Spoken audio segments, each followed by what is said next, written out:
Direct, bonsoir à toutes et bonsoir à tous. Bienvenue à cette nouvelle édition spéciale consacrée aux enjeux et à l'expansion et à l'émancipation économique qui va donc être un des plus grands titres de cette réforme et de cet accomplissement de ce mandat présidentiel qui a débuté le 2 avril. Le chef de l'État a brigué son troisième mandat qui va durer jusqu'à 2030.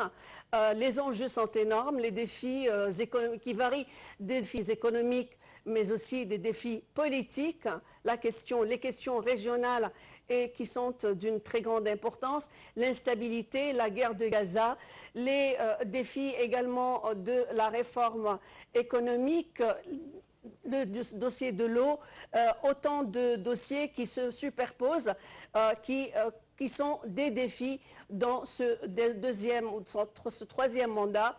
Le chef de l'État a promis de se consacrer et de finir le travail qui a été déjà anticipé. Tout de suite, Sarah Al-Maghrabi va nous dresser le portrait de ce mandat. Et au cœur de ce mandat présidentiel, il y a toutes les réformes, en particulier aujourd'hui.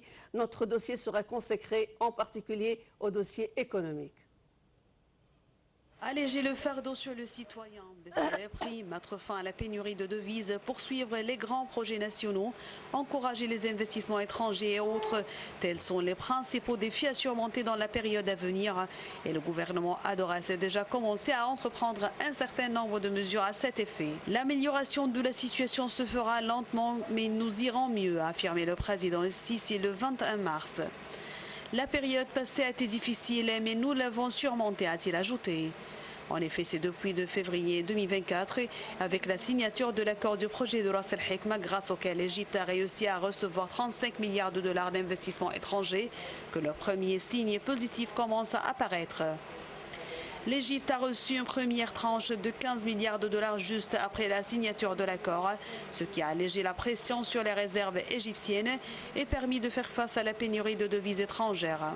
La deuxième tranche d'une valeur de 20 milliards de dollars sera remise en mai prochain, comme l'a indiqué le Premier ministre Mostafa Madbouli.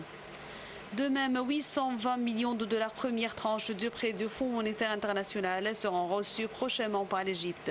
Cette somme fait partie d'un prêt total de 8 milliards de dollars.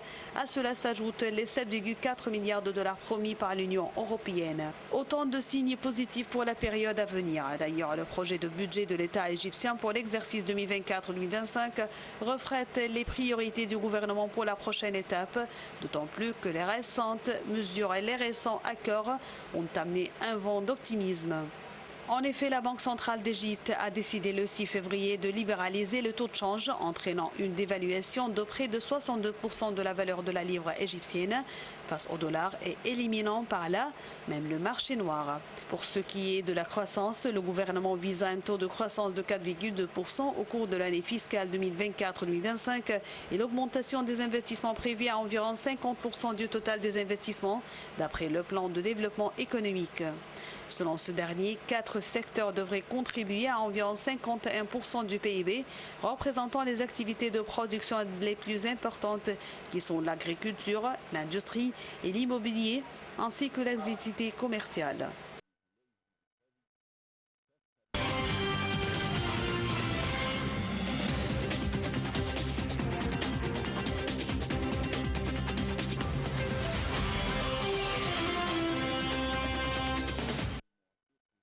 Un travail colossal a été entrepris depuis 2014 et jusqu'à maintenant pour donc retrouver ce plan très ambitieux pour l'économie égyptienne qui va recenser ou jeter l'Égypte pour devenir un pays émergent économiquement, telle est l'ambition du chef de l'État, surtout après le pas du BRICS.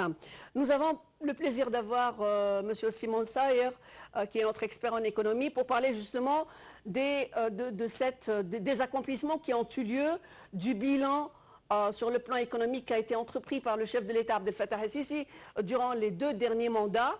Et donc pour parler également de ce qui va être le plan de la résurrection de cet État, de ce nouveau de cette nouvelle République jusqu'à 2030.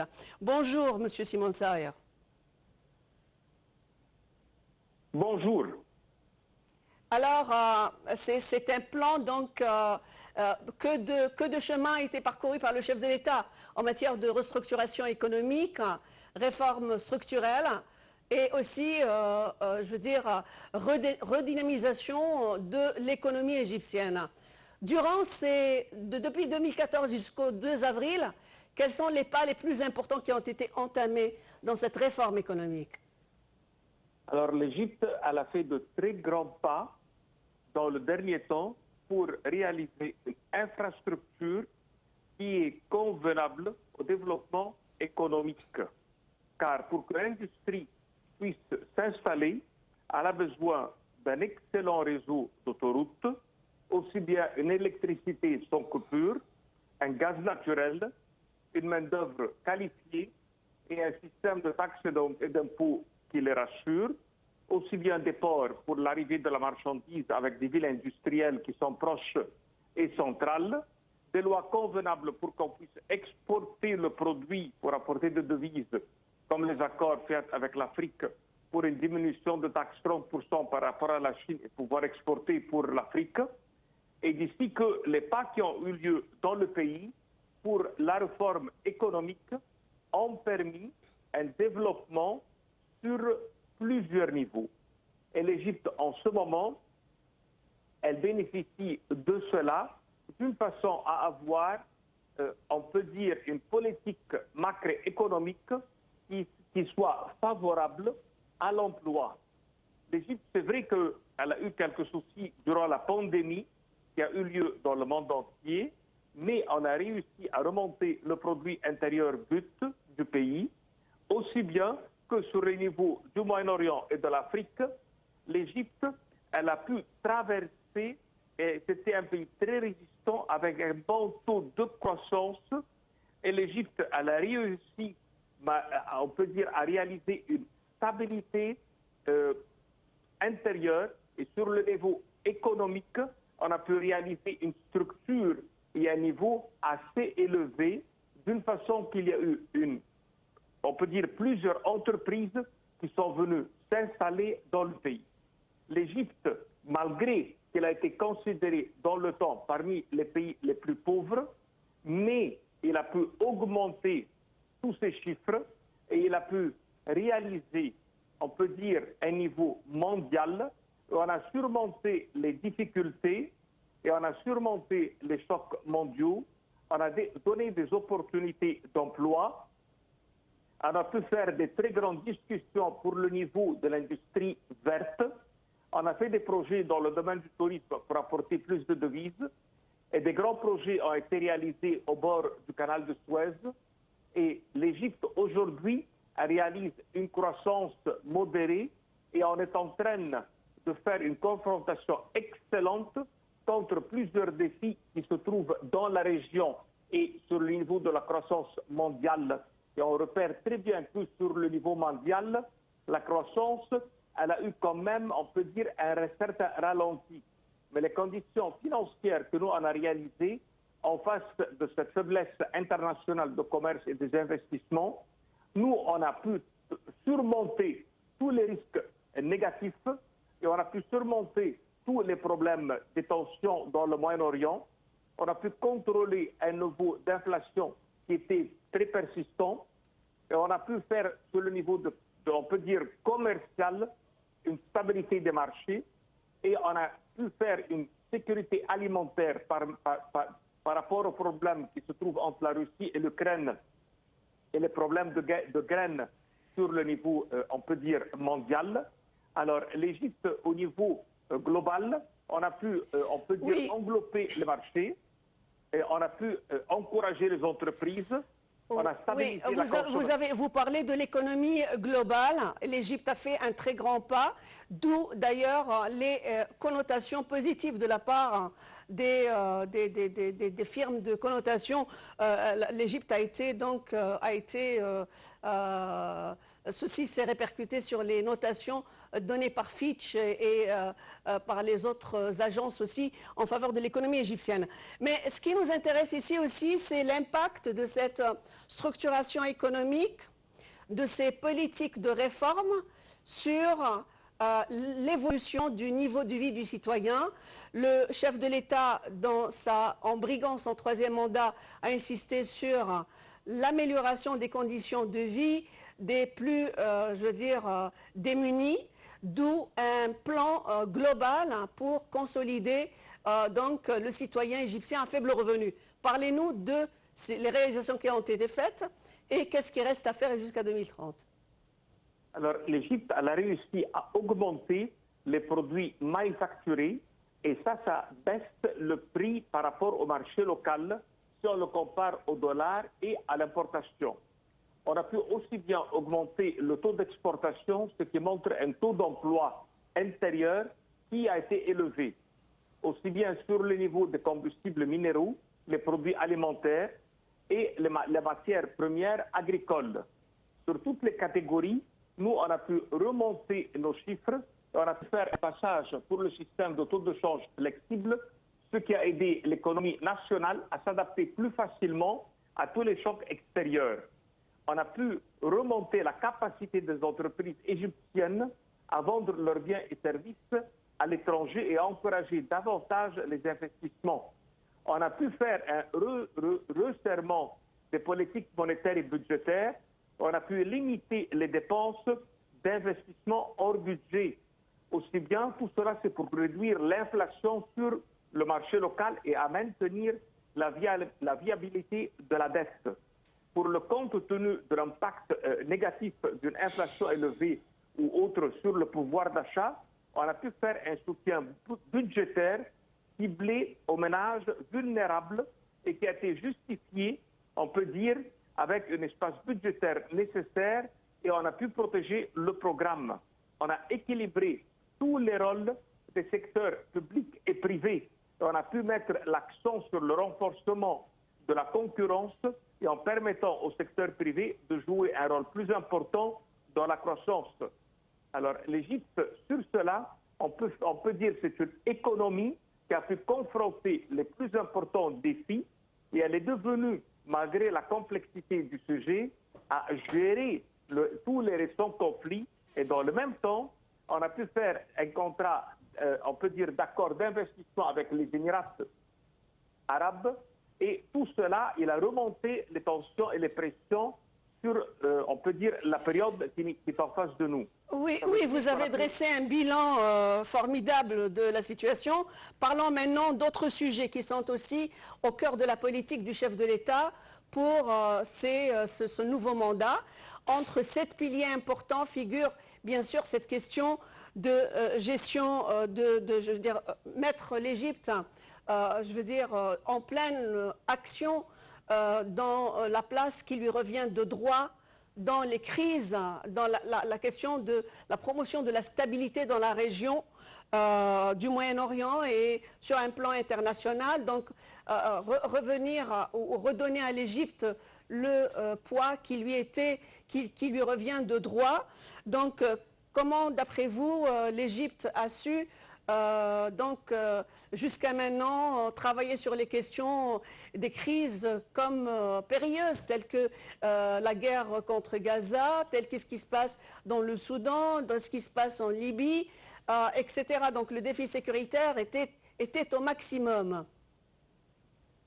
Oui, alors c'est vrai que quand on regarde les événements qui ont eu lieu dans le Soudan, aussi bien si on remonte un peu plus loin vers l'Éthiopie, avec tous les problèmes d'eau qui ont été très bien gérés, nous, avec cela et aussi bien avec Gaza, on a pu contrôler tous les événements et avoir, on peut dire, un sang-froid.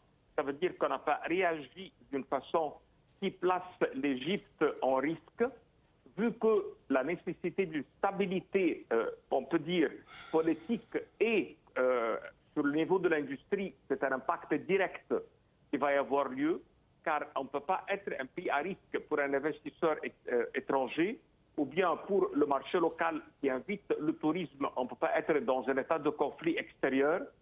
L'Égypte, avec cela, elle a réussi, on peut dire, à faire tout le nécessaire d'une façon qu'il y ait une entrée d'argent. Et on repère cela avec un grand accord qui a eu lieu avec le FMI, qui a pu bien approuver cela.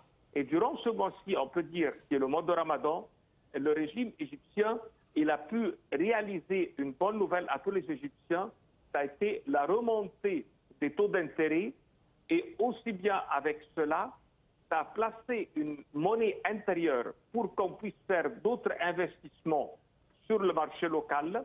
Ça veut dire lancer plus d'argent pour pousser l'économie et rendre, on peut dire, une valeur active qui a bien sûr rendu, on peut dire, plus de ventes et ce qui fait plus de production.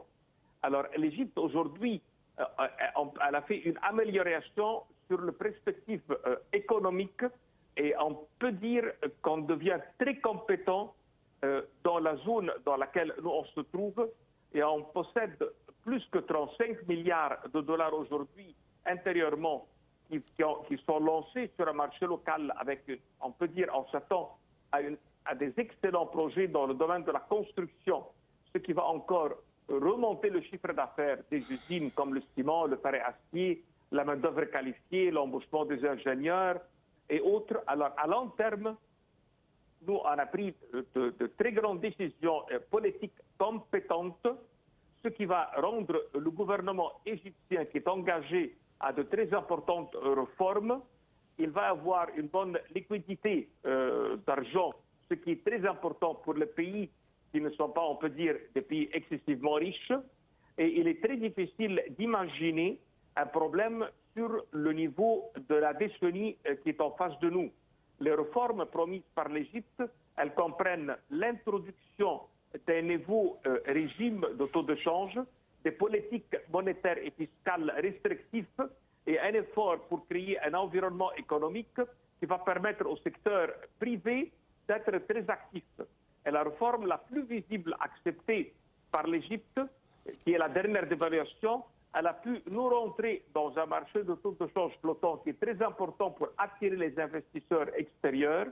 Nous, on a pu fixer un système la semaine dernière, on peut dire, qui a créé un équilibre sur le marché.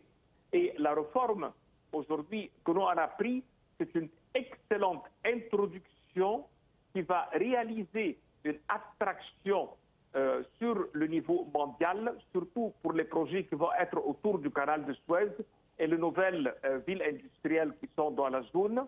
On s'attend que tous les obstacles majeurs s'enlèvent et même Reuters a parlé de l'Égypte et de tous les travaux économiques que nous on a pu réaliser avec une très grande appréciation. Elles ont bien parlé aussi bien que sur le niveau local, les causes de la distribution, on peut dire, économique. Nous, on a pu remonter durant cette décennie tout cela. L'Égypte, elle a pu dissuader les investissements de la concurrence et on a pu faire aussi bien un règlement pour tout l'argent qui a été emprunté pour remonter comme le système, on peut dire, de lier les provinces entre lesquelles. Alors, aujourd'hui, oui, on voit un futur qui est très positif. Alors, merci, Monsieur Raouf Gaafar, notre expert en économie, d'avoir dressé donc ce bilan pour l'économie égyptienne depuis 2014 et jusqu'au 2 avril. Et éventuellement, on aura l'occasion de parler des futures perspectives de cette économie dans son évolution, telle que la conçoit le chef de l'État après avoir tenu ce discours historique hier, le discours de l'investiture. D'ailleurs, on va passer maintenant à un autre volet qui concerne aussi l'économie, mais cette fois-ci, c'est la question de la restructuration de l'économie. Alors, l'économie, bien entendu, est l'un des piliers les plus importants dans l'édifice de cette nouvelle République, de cette Égypte qui est au cœur de l'émancipation, que ce soit sur le plan national ou régional et même international.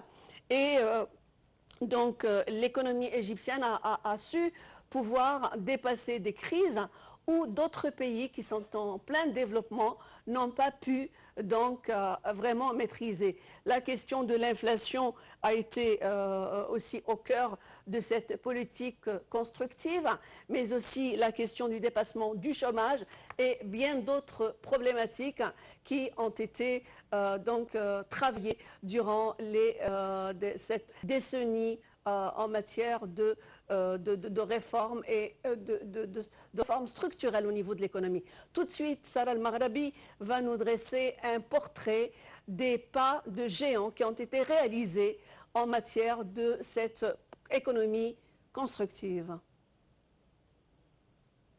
Les réformes économiques et financières entreprises par l'Égypte ont donné d'excellents résultats au cours des dernières années. Fin octobre 2017, la balance des paiements affichait un excédent de 13,7 milliards de dollars au cours de l'exercice 2016-2017 contre un déficit de 2,8 milliards de dollars au cours de l'exercice 2014-2015. Au niveau de l'industrie, le gouvernement égyptien a mis en place dès 2014 un plan ambitieux visant à lancer 45 projets industriels d'un coût total de 92 milliards de livres égyptiennes. Ce plan englobait la construction de 8 villes industrielles, de 16 complexes et zones économiques pour les petites et moyennes industries et de 16 usines et zones d'investissement. Par ailleurs, après l'inauguration du nouveau canal de Suez en août 2016, la capacité du canal a fortement augmenté. Dans le domaine de l'énergie, l'Égypte s'est fixé un objectif qui semblait impossible pour certains, celui de devenir un hub énergétique régional. À partir de 2016, elle a lancé un plan ambitieux de développement et de modernisation du secteur pétrolier et gazier jusqu'en 2040, visant principalement à réaliser l'autosuffisance en gaz naturel. Une série de mesures internes et externes a permis à l'Égypte par la suite de devenir l'un des plus importants exportateurs de gaz naturel dans la région. La directrice du Fonds monétaire international, Kristalina Georgieva, a salué l'ensemble de ces réformes pour faire face aux défis internes et externes, surtout à la lumière des répercussions régionales de la guerre à Gaza et de troubles dans la région de la mer Rouge qui ont ajouté davantage de fardeau et de pression aux économies. La directrice du Fonds monétaire international, Kristalina Georgieva, a salué l'ensemble de ces réformes pour faire face aux défis internes et externes, surtout à la lumière des répercussions régionales de la guerre à Gaza et des troubles dans la région de la mer Rouge qui ont ajouté davantage de fardeau et de pression aux économies des pays voisins, y compris l'Égypte.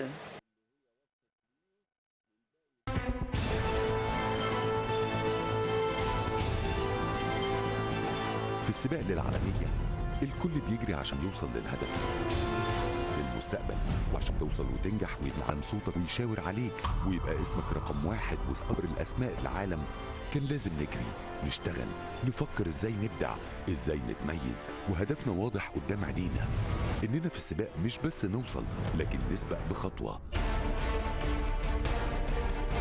4000 مهندس وعامل وفني من خيرة البنائين المصريين واللي أنشأوا محور تحيا مصر في مرحلته الأولى والثانية لربط الطريق الدائري بالطريق الدائري الإقليمي بدأوا العمل في المرحلة الثانية بإنشاء كوبري تحيا مصر الملجم، وكان هدفهم من أول يوم مش إنشاء مجرد كوبري لكن واحد من المعالم المصرية يوصلوا بيه للعالمية. وعشان يحققوا هدفهم اجتهدوا أبدعوا وفكروا ازاي يتميزوا في كل تفاصيله، والنهارده نجحوا بمجهودهم والتزامهم وإرادتهم انهم يحققوا المستحيل ويقدموا أعرض كوبري ملجم في العالم ويدخلوا بيه للعالمية ويتسجل إبداعهم في موسوعة جينيس للأرقام القياسية.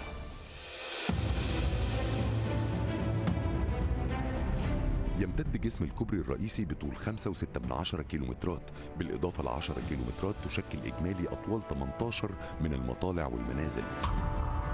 يتميز ب6 حارات مرورية في كل اتجاه بطول 540 متر وعرض 67.3 متر، ويحتوي على أكبر فتحة ملاحية على النيل بعرض 300 متر.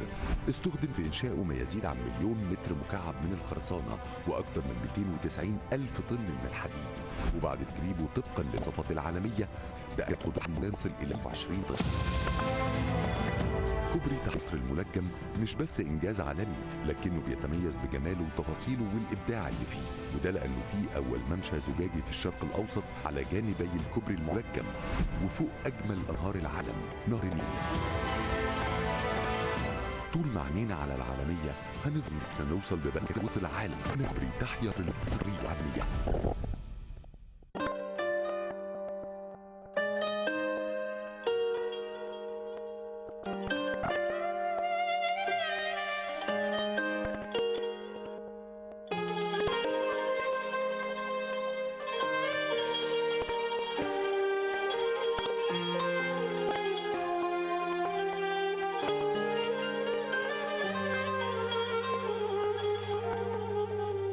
يلي حضنك هو نفسه حضن أمي، يلي ليكي فيا أكتر من اللي ليا،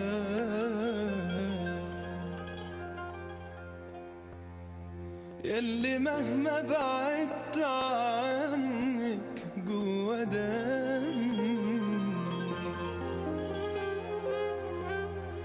يلي حبك عندي حاجة مش عادية، يلي حضنك هو نفسه حضن أمي، يلي ليكي فيا أكتر من اللي ليا،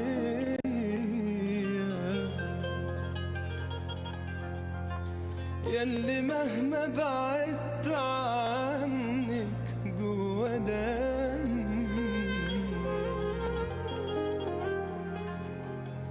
يلي حبك عندي حاجة مش عادية،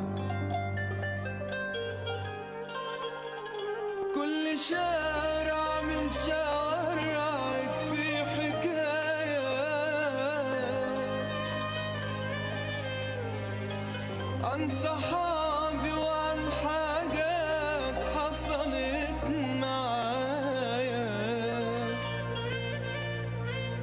ناس كتير قالوا لي غني غنوة ليها، بس مهما كان غنايا مش كفاية، رغم اني عشت فيها بكرة قدر نبني فيكي 1000 قصر، يلي بتقولوا انها راحت عليها، اسألوا كتاب التاريخ من هي مصر، يلي حضنك هو نفسه حضن أمي،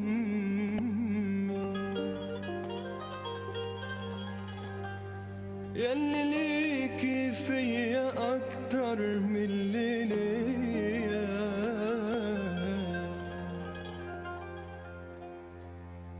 يلي مهما بعدت عنك جوا دمي.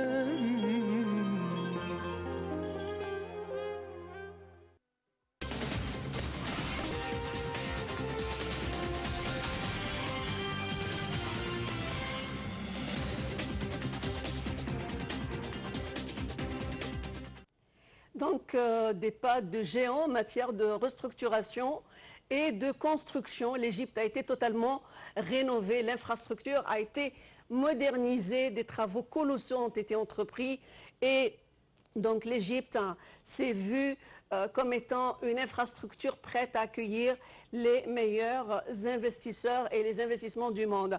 Alors, parmi cette réforme, mis à part, bien entendu, cette question du reboostement de l'économie, il y a aussi cette question de comment l'État a su donc réformer l'économie en matière de politique monétaire en adoptant des mesures urgentes et notamment cette question de la libéralisation de l'égyptienne. Alors tout de suite, on va s'arrêter sur le progrès, le pas de géant qui a été entrepris par les grandes sociétés égyptiennes de change qui ont collecté des recettes en devises qui ont dépassé les 7,5 milliards de livres égyptiennes parmi les réformes entreprises et les démarches entreprises dans la politique fiscale de l'État. Tout de suite, Sarah Al-Maghrabi va nous dresser le portrait de ces pas de géant entrepris également dans ce contexte. Le président de la Banque nationale d'Égypte a confirmé que les recettes des opérations de change de devises étrangères en livres égyptiennes ont atteint plus de 4 363 milliards de livres égyptiennes. Le président de la Banque Masr a déclaré que la somme des transactions pendant cette période a atteint 3 150 milliards de livres égyptiennes. Par ailleurs, le président de la Banque du Caire a indiqué que les opérations de change en livres égyptiennes avaient atteint 370 millions de livres égyptiennes. La Banque centrale d'Égypte a déclaré que l'unification du taux de change était une mesure très importante qui contribue à éliminer l'accumulation de la demande de devises étrangères suite à la réduction de l'écart entre les deux changes officiels et le taux de change du marché parallèle. Depuis la libéralisation du taux de change le 6 mars au 30 mars, les sociétés de change affiliées aux trois plus grandes banques publiques égyptiennes ont collecté des recettes en devises étrangères s'élevant à environ 7 883 milliards de livres égyptiennes.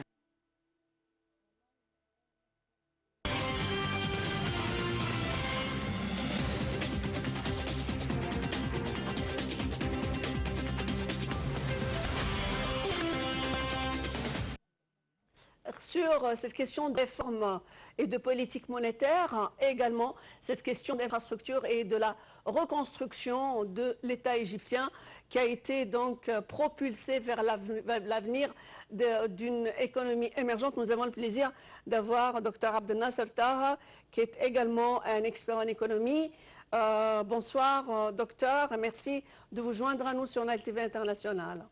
Bonsoir à vous et joyeux Ramadan. Merci, joyeux à vous aussi. Ramadan, mois de Ramadan, déjà on est aujourd'hui le 23, ça court, on aura l'occasion de vous souhaiter la joyeuse fête très bientôt. Alors après, dans le mandat du chef de l'État qui a été entamé, troisième mandat qui a été entamé à partir d'hier, il y a eu un travail colossal qui a été entrepris depuis déjà 2014 et jusqu'à maintenant. Comment vous voyez, et jusqu'au 2 avril 2024, les réalisations qui ont été faites au niveau de l'expansion et de la modernisation de l'infrastructure en matière d'urbanisme en particulier, parce que je sais que c'est une de vos spécialités, et on parlera également de cette politique la libéralisation du taux de change et son impact sur l'économie égyptienne. Alors,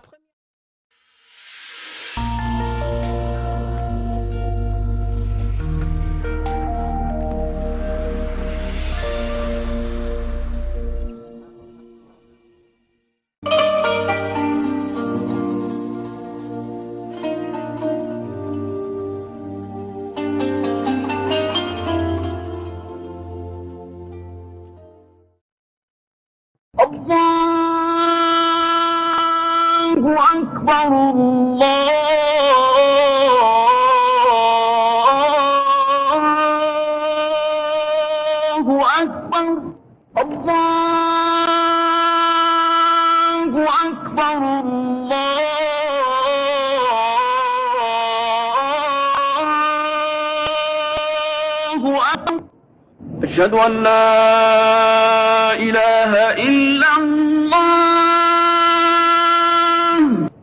أشهد أن لا إله إلا الله أشهد أن محمدا رسول الله أشهد أن محمدا رسول الله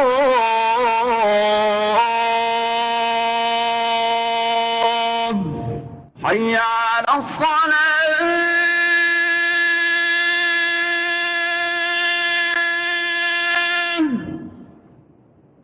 حي على الصلاة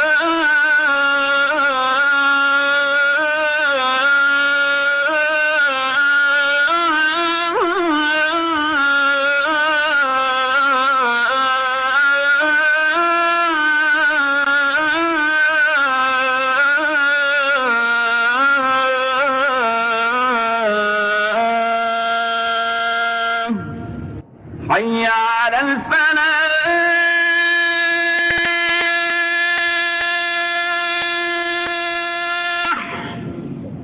حي على الفلاح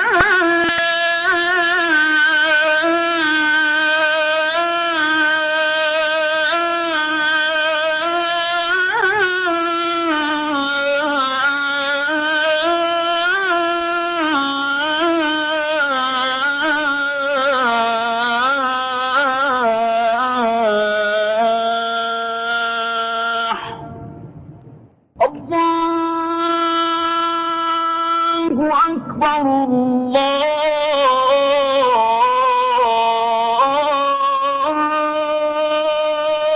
الله أكبر لا إله إلا الله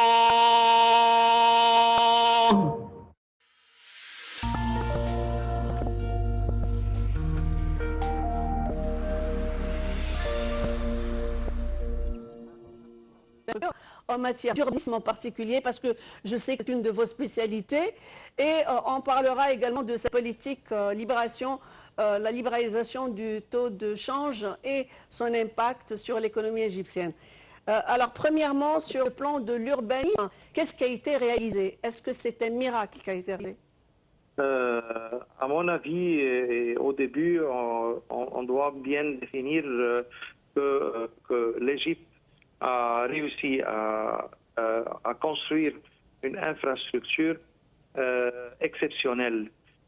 Cette infrastructure n'est pas justement de construire des maisons et l'hébergement, mais c'est une infrastructure dans les réseaux routiers, l'eau potable et dans plus de 20 nouvelles villes partout en Égypte.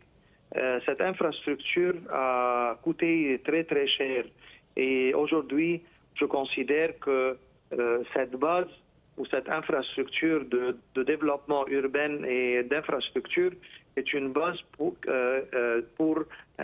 créer aujourd'hui une stratégie bien claire de comment bénéficier de cette fondation dans un développement économique qui doit avoir une stratégie bien claire. Aujourd'hui, je considère que tout ce qui a été effectué met l'Égypte essentiellement comme, et on a besoin de faire sa promotion, comment faire une promotion que l'Égypte soit une destination d'investissement économique, soit en Afrique ou au Moyen-Orient. Je crois qu'avec le nouvel mandat du chef d'État qui a commencé hier, je crois qu'on a besoin de créer cette stratégie bien définie avec des indices qu'on peut mesurer et avoir un plan avec le gouvernement, comment construire un plan bien clair pour bénéficier de tout ce qui a été effectué dans l'urbanisme dans les années dernières. Alors, ce troisième mandat vient pour accomplir, finir le plan de cette restructuration, aussi de cette réforme, de cette expansion économique. Qu'est-ce qui est à faire actuellement de 2024 et jusqu'à 2030? Comment peut-on encore faire évoluer cette infrastructure qui est, comme vous avez dit, qui a mis l'Égypte sur l'échiquier international en tant que pays attirant un des meilleurs pays attirant l'investissement dans le monde. Pour les 6 prochaines années, qu'est-ce qu'on va faire? Simplement, on doit bien étudier tout ce qui est sous notre main maintenant comme ressources et facteurs qui peuvent attirer l'investissement. Comme je disais, les coûts d'infrastructure, soit le portable, soit l'électricité, les routières, les villes qui sont dues partout, et l'urbanisme qui est une base, une structure complètement différente de la vision en Égypte. L'Égypte possède aussi un marché qui dépasse les 100 ou 110 millions d'habitations. Donc c'est un marché et en même temps c'est une base de production comme ressources humaines qui est vraiment très exceptionnelle dans la région et dans le monde. Et à partir de ces points, on doit commencer un plan de promotion internationale que l'Égypte est une base et une destination d'investissement. Mais au début, on doit, pour encourager énormément l'investissement à l'intérieur de l'Égypte par les Égyptiens. Oui. Les réformes qui ont été effectuées ne sont pas suffisantes. On a besoin de plusieurs réformes qui encouragent les Égyptiens beaucoup à investir de plus en plus en Égypte. Et on a besoin... Le chef de l'État a parlé de la promotion du secteur privé, là, de l'importance du secteur privé. Exactement. La participation du secteur privé des banques égyptiennes et dans l'économie est essentielle maintenant. Et jusqu'à présent, je crois qu'il y en a plusieurs qui disent que c'est une étape très essentielle d'avoir un plan clair de la participation des banques de financement, des sociétés de financement et ainsi que le secteur privé dans les années prochaines. Oui, alors comment vous avez vu pour notre second point d'ailleurs, à discuter, cette politique monétaire justement qui a permis à travers les principales sociétés de change égyptiennes de réaliser 7,5 milliards de livres égyptiennes donc de profit. Que pensez-vous de cette politique qui a été entreprise pour la gestion de la crise du dollar et les réformes qui ont été entamées par le gouvernement? Bien sûr que cette solution dans notre stratégie monétaire a dépassé un cas d'urgence. C'est une situation temporaire et les solutions qui ont réussi à stabiliser la valeur monétaire dans cette solution est toujours, à mon opinion, ce sont des solutions qui sont temporaires et qui ont réussi à effectuer l'objectif. Mais on a besoin aujourd'hui d'une stratégie monétaire, économique, de développement qui est basée essentiellement sur la production pour avoir des solutions durables, des plans durables. Malgré tout, la situation économique a été vraiment très dure les quelques mois derniers. Mais maintenant, avec une nouvelle économie, avec le nouvel mandat du chef de l'État, on a besoin partout à avoir un plan économique qui encourage essentiellement la production industrielle. Et justement, d'où aussi de parler de l'axe de l'économie qui parle de la population donc, de l'Égypte, consolider les plus nécessiteux, accéder à des programmes sociaux qui sont de plus en plus, qui consolident le pouvoir d'achat des personnes les plus démunies. Je pense que l'État et le chef de l'État a promis plus de travaux en ce sens et bien entendu de fructifier davantage des initiatives extraordinaires telles que Takaful wa Karama, Haya Karima, etc. Comment vous voyez comment c'est possible d'encore plus consolider les secteurs les plus fragiles en matière d'économie humaine, si vous voulez? Le nombre de populations énorme en Égypte qui dépasse, comme on disait, les 100 ou 110 millions. Au début, c'est une force de production exceptionnelle et très grande. Et c'est le temps maintenant, avec le coût de production qui n'est pas cher, d'attirer plus d'investissements et surtout dans l'agriculture et l'industrie, maintenant qui peuvent travailler en Égypte et attirer les investisseurs, car la force de production coûte beaucoup moins cher par rapport aux autres pays. La deuxième étape, c'est le contraire, c'est qu'on a aussi un marché de consommation énorme qui est le plus grand aussi, le deuxième en Afrique et le plus grand au Moyen-Orient. Donc on a les deux systèmes, les deux facteurs peuvent jouer ensemble la transformation vers une économie plus de production, plus d'exportation et beaucoup plus positif dans le plan économique.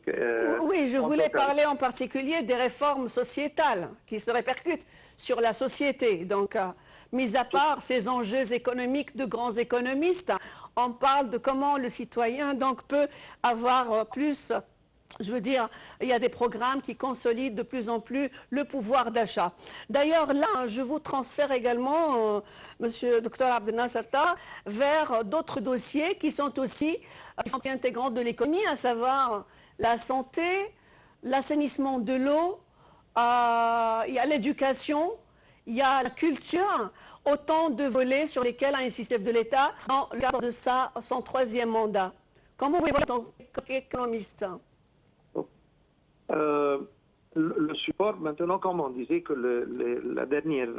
les derniers mois étaient un peu durs et le support de l'État pour le secteur moyen de la population qui ont souffert beaucoup et que l'Égypte maintenant, où l'État, le gouvernement essaye de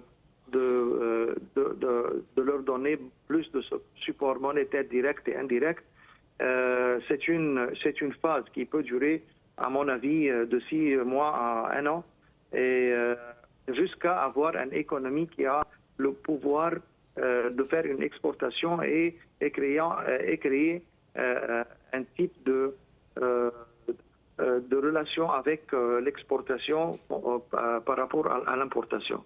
Je crois que ce support, soit dans l'état économique, soit dans l'éducation, soit dans la vie sociale en général, soit le support financier, l'État est essentiellement responsable de continuer ce support pour 1 an au moins, pour aider les gens, aider la population égyptienne de continuer sous la pression et les circonstances économiques qui sont un peu dures.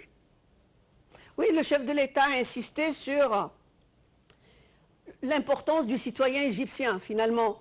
Il a les yeux braqués sur le bien-être de ce citoyen et c'est dans la politique, je veux dire, de cette grande réforme, de ce grand travail, l'individu égyptien. Je veux dire, bon, les travaux qui ont été entamés, beaucoup de travail qui a été fait au niveau de la santé, de l'éducation et de la culture. Qu'est-ce qui reste encore à faire ?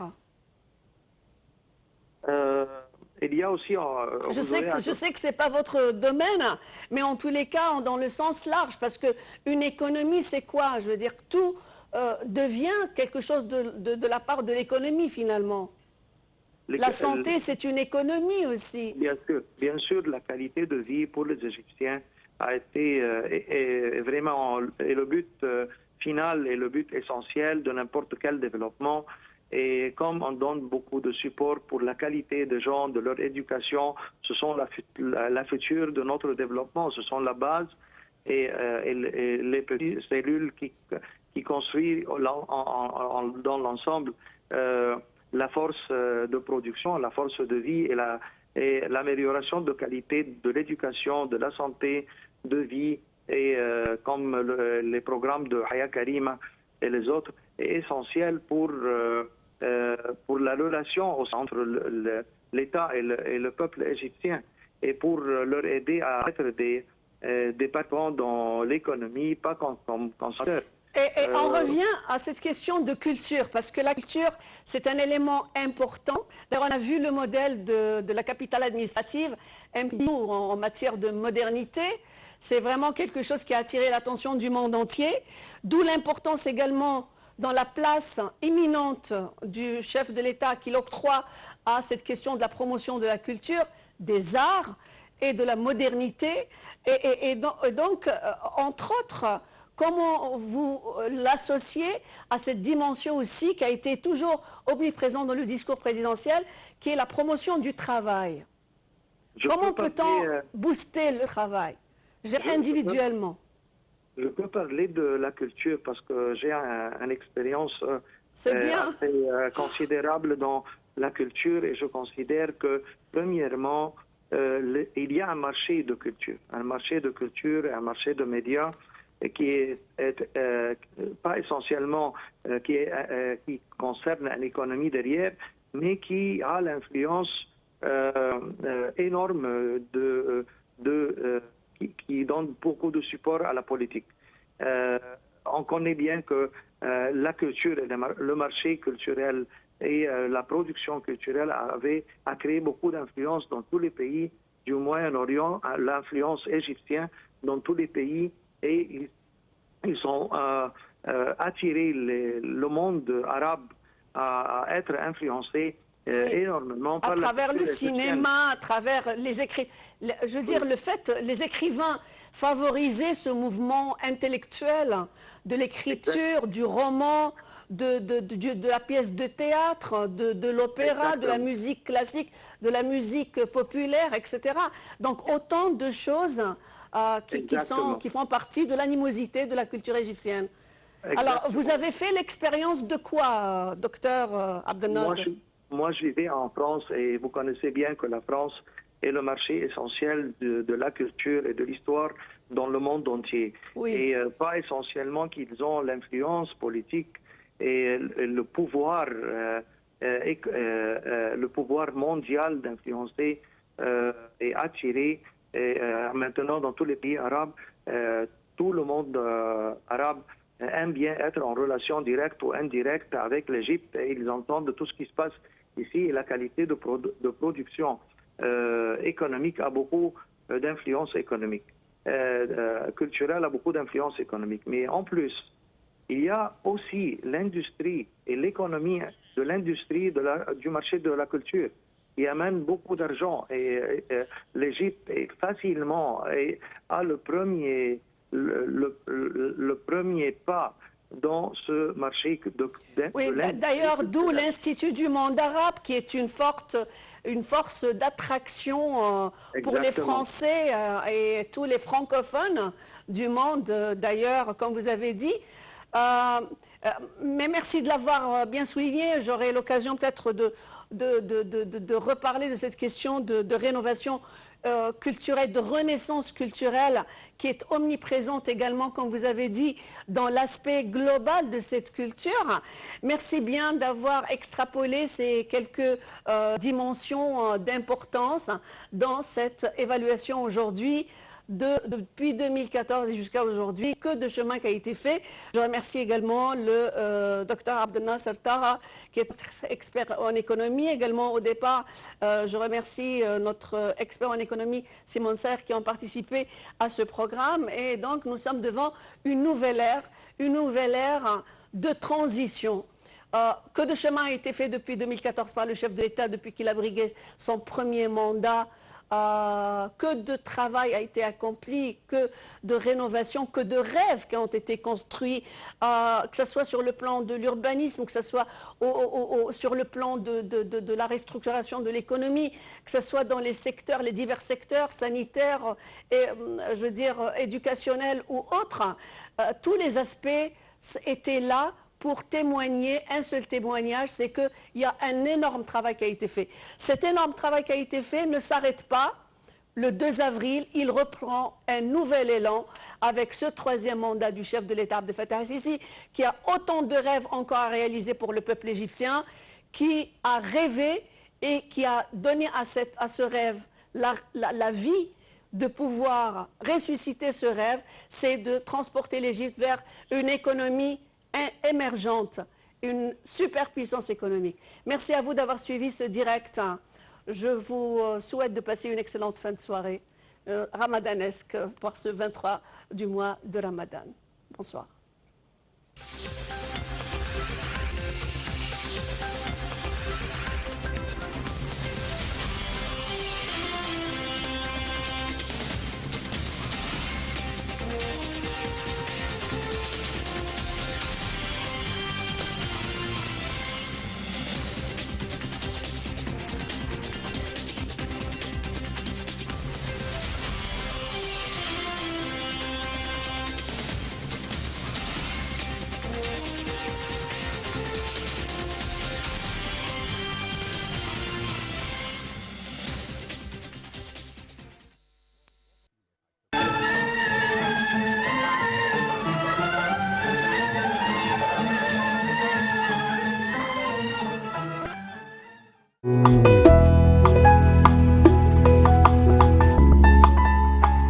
C'est dans l'une des ruelles du quartier d'Ibn Touloun, dans le Caire historique, que l'on découvre les ateliers de fabrication de lanternes du Ramadan, El Fawanis. Les artisans travaillent d'arrache-pied pour honorer les commandes des commerçants à la veille du mois sacré. Tout doit être terminé avant le début du Ramadan. Aujourd'hui, les lanternes continuent de donner au mois du Ramadan cette ambiance particulière à l'Égypte. Les fawanis sont accrochés partout dans les rues, aux fenêtres et aux balcons et dans tous les lieux publics. Dans les quartiers de Saïda Zeynab, du centre-ville à Passy et à Léopolis,